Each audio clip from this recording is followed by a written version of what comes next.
विमान हादसे पर शाह का खुलासा, कांग्रेस नेताओं की बोलती बंद, राहुल गैंग पर भयंकर एक्शन। नमस्कार, आप सभी का बहुत बहुत स्वागत है। आप देख रहे हैं स्पेशल स्टोरी। मैं हूं परवीन शेख।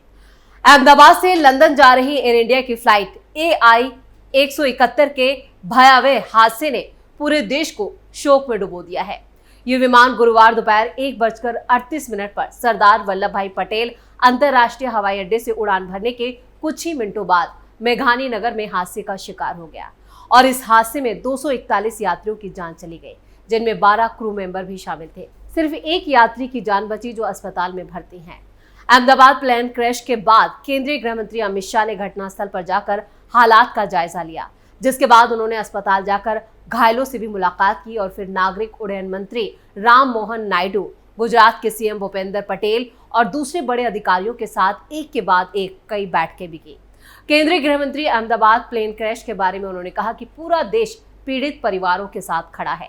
इसके साथ ही उन्होंने हादसे की जांच को लेकर एक बड़ा एक्शन प्लान भी तैयार किया, जिसके बाद लगातार उस पर काम जारी है। इस प्लान का कुछ हिस्सा उन्होंने मीडिया के साथ भी साझा किया, क्योंकि अमित शाह ने इसके बाद फौरन एक प्रेस कॉन्फ्रेंस भी की। वहीं शाह ने विमान हादसे पर कुछ ऐसा कह दिया जिस पर विपक्ष, खासतौर से कांग्रेस नेताओं को मिर्ची लग गई। तो ऐसा क्या कह गए अमित शाह जिस पर विपक्ष मचा रहा है बवाल? सब कुछ आपको बताएंगे अपनी इस स्पेशल स्टोरी में। शाह के बयान से क्यों परेशान है कांग्रेस? अहमदाबाद में एयर इंडिया के विमान हादसे पर गृह मंत्री अमित शाह के बयान पर कांग्रेस जबरन विवाद खड़ा कर रही है।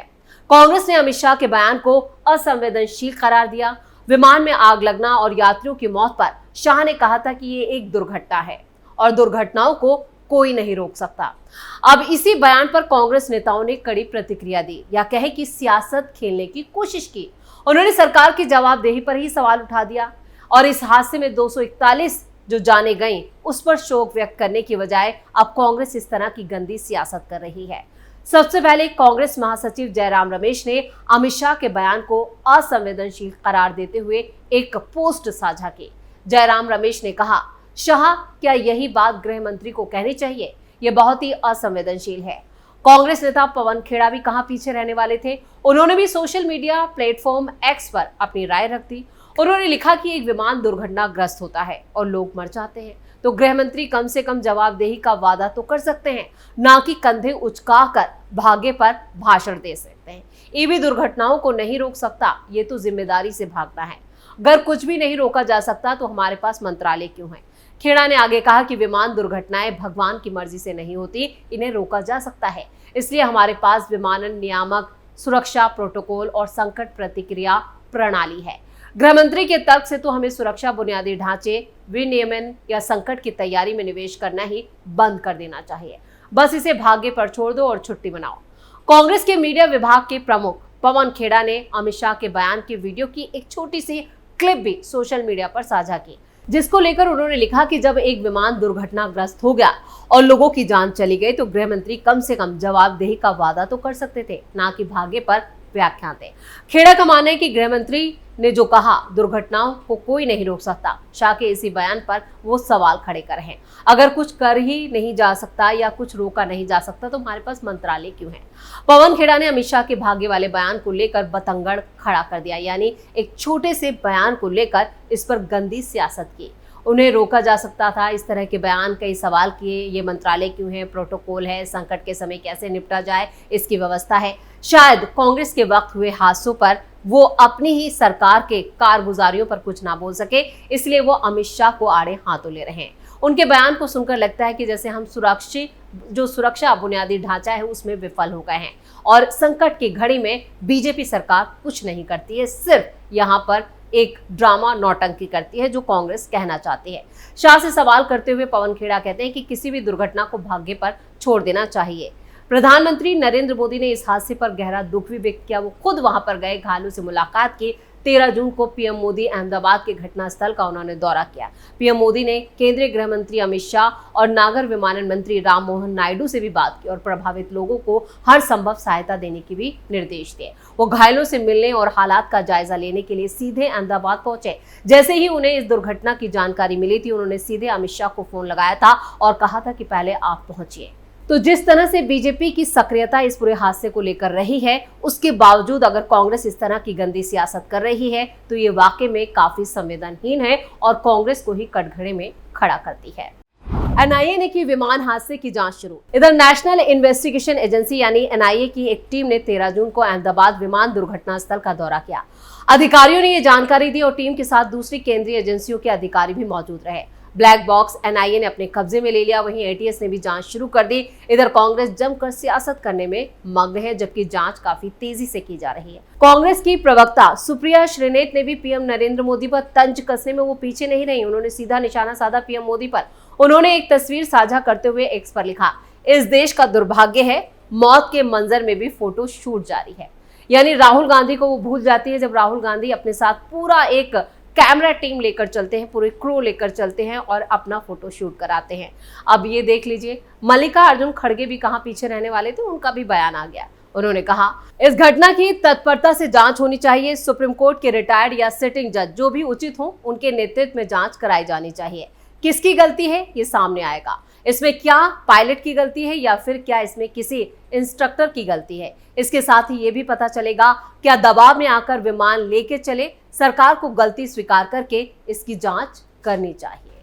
तो खड़गे ने भी यहाँ पर कई सवाल खड़े कर दिए और इस पूरे मामले की जांच की बात वो जरूर कर रहे हैं, लेकिन सीधे सीधे मोदी सरकार को भी कटघरे में खड़ा कर रहे हैं। तो गुजरात एटीएस ने भी अहमदाबाद में दुर्घटना हुए एयर इंडिया के विमान के मलबे से एक डिजिटल वीडियो रिकॉर्डर यानी डीवीआर बरामद किया। एटीएस के कर्मचारियों ने बताया कि ये एक डीवीआर है जिसे मलबे से बरामद किया गया है।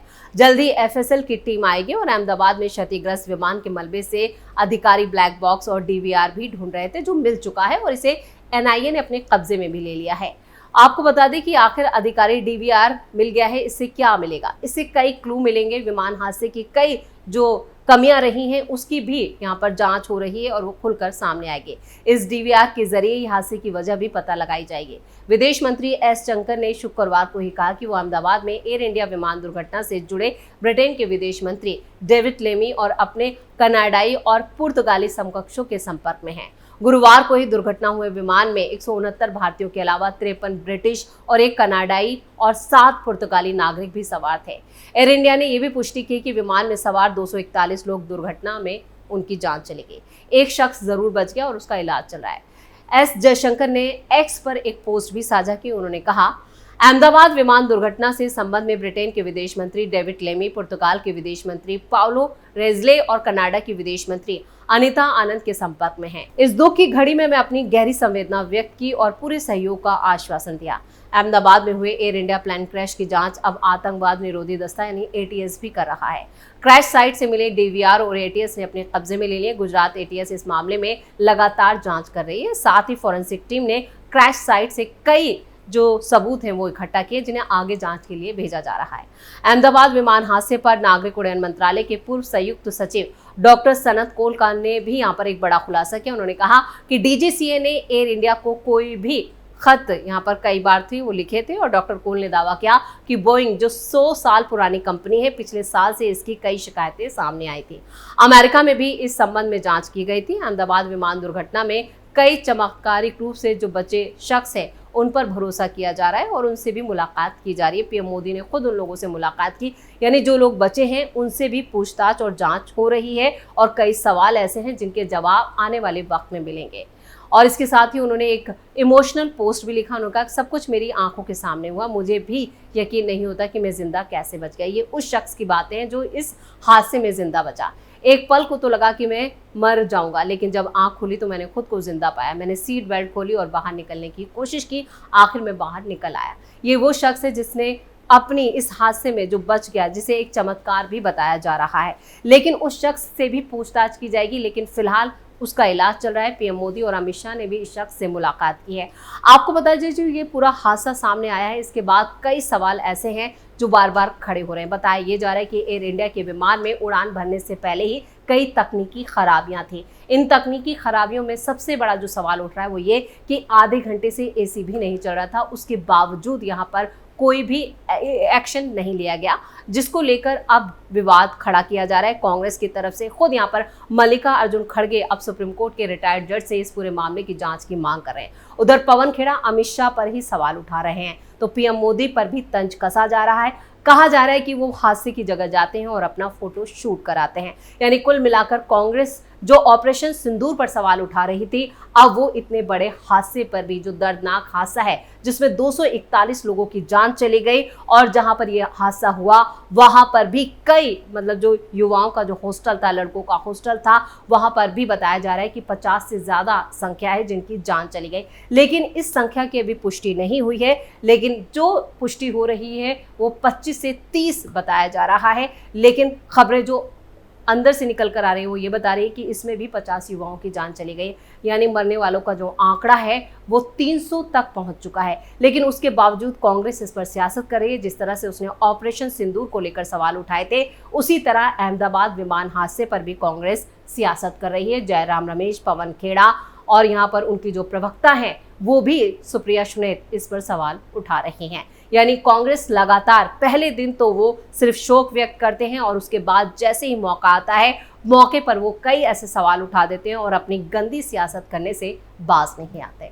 तो स्पेशल स्टोरी में इतना ही। वीडियो कैसा लगा कमेंट करके अपनी राय जरूर दें। वीडियो को लाइक करें, शेयर करें और कैपिटल टीवी को सब्सक्राइब जरूर करें। धन्यवाद।